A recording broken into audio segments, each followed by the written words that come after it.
वालेकुम, मैं हूँ अपने विला के साथ आमिर सिंधी। ज़रा आप चेक करें और जायज़ा लें जो हमारे मुल्क का वज़ीर-ए-आज़म है मियाँ मोहम्मद शहबाज़ शरीफ, ज़रा उनका लेवल चेक करें कि जब अक़वाम मुत्तहिदा की जनरल असम्बली में जनाब जाते हैं ख़िताब करने के लिए, ये जो पाकिस्तान की अवाम पर ज़बरदस्ती मुसल्लत किए गए हैं, जब ये जाते हैं वहाँ पे ख़िताब करने के लिए, तो जनाब ख़िताब करने के बाद फ़रमाते हैं कि जब मैंने नेतन्याहू को देखा कि वो सामने से आ रहा है, तो मैंने जनाब नज़रें बचाकर दूसरी साइड से गुज़र गया। अब लेवल चेक करें, हमारे मुल्क का जो वज़ीर-ए-आज़म है, जो पाकिस्तान की 11 लाख फ़ौज का वज़ीर-ए-आज़म है, जो पाकिस्तान की अवाम का वज़ीर-ए-आज़म है, जो इस्लामी जमहूरिया पाकिस्तान का वज़ीर-ए-आज़म है, वो उनका फ़रमान है कि मैंने नेतन्याहू को जब देखा सामने से आते हुए, तो मैंने नज़रें बचाकर दूसरी साइड से गुज़र गया। ये चेक करें कि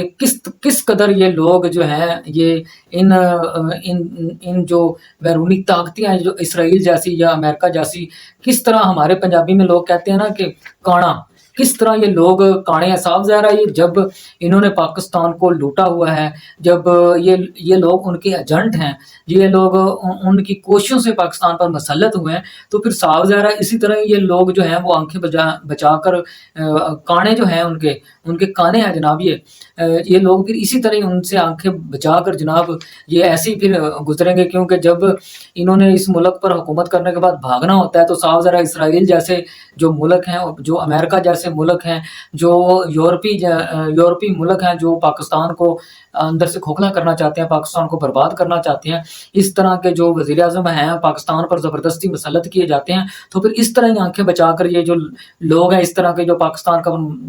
पर मुसल्लत होते हैं वज़ीर-ए-आज़म, इस तरह के फिर जो लोग होते हैं, इसी तरह ही आंखें बचाकर जो हैं वो पतली गली से निकलते हैं। अच्छा, अब फ़लस्तीन के और ईरान के मामले में हम कहाँ खड़े हैं? हम वहाँ खड़े हैं कि जिस जगह पर हम ना ही फ़लस्तीन की कोई मदद कर सकते हैं, ना ही हम ईरान की कोई मदद कर सकते हैं। फ़लस्तीन के मामले में देख लें आप कि खुलेआम किस कदर उसने अपनी जहरियत जारी रखी, एक खुलेआम जो है वो दहशतगर्दी जारी रखी। किस तरह वहाँ पे वो 1 लाख के नज़दीक जो हैं बच्चे, औरतें और जो मुसलमान हैं वहाँ पर उनको शहीद किया गया। अब तो जो ईरान है उसने अपना एटमी तजुर्बा भी कर लिया है, अब वो जो है एक एटमी पावर बन गया है। अब जो इसराइल है उसको ये खौफ भी रहेगा, उसको ये डर भी रहेगा, और जो इसराइल है अब वो कुछ सोच समझ कर ईरान पर हमला करेगा। अब अगर इसराइल ने इस तरह की कोई गुस्ताखी की, तो उनको जनाब जिस तरह 400 मिसाइल जो है पहले ईरान ने मारे हैं, इस तरह वो बिल्कुल पीछे नहीं हटेगा। बिल्कुल वो अगर इसराइल या अमेरिका अगर ईरान पर जो है वो अटैक करेंगे, तो बदले में जनाब फिर ईरान जो है वो भी किसी किस्म की जो है कसर बाकी नहीं छोड़ेगा। वो आपने सुना होगा, हम तो डूबे हैं सनम, तुम्हें भी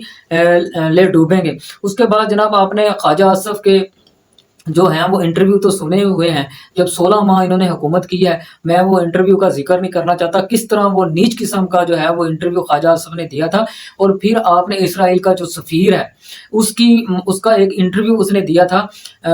उसने उस इंटरव्यू में वाज़ह कहा था कि हम जो है पाकिस्तान को अपने लिए सबसे बड़ा ख़तरा समझते हैं। हम चाहते हैं कि पाकिस्तान जो है वो मुआशी तौर पर वो कभी भी खड़ा ना हो सके। पाकिस्तान में गुर्बत के, बेरोज़गारी के और महंगाई के इस तरह ही जो है मामला चलते रहें, इस तरह ही जो है वो करप्ट किस्म का माफिया जो है पाकिस्तान पर मुसल्लत रहे। पाकिस्तान में इसी तरह चीनी का, आटे का जो है वो इसी तरह ही जो है वो रंडी रोना जो है वो पड़ा रहे। अगर पाकिस्तान मुआशी तौर पर ऊपर आ गया, तो फिर जो है वो पाकिस्तान का जो सारा ध्यान है वो फ़लस्तीन की तरफ जाएगा और इसराइल की तरफ जाएगा। और किस तरह वो फिर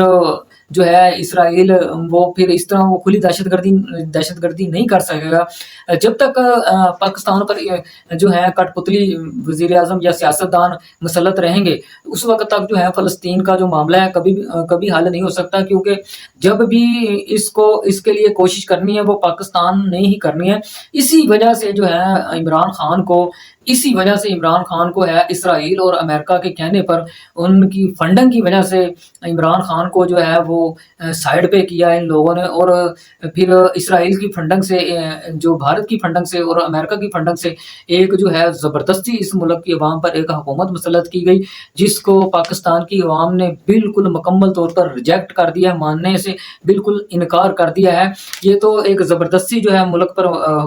جو وزیر اعظم ہے پاکستان مسلم لیگ نون کی حکومت جو ہے اس کو زبردستی مسلط کیا گیا ہے۔ لیکن اگر اسرائیل باز نہ آیا،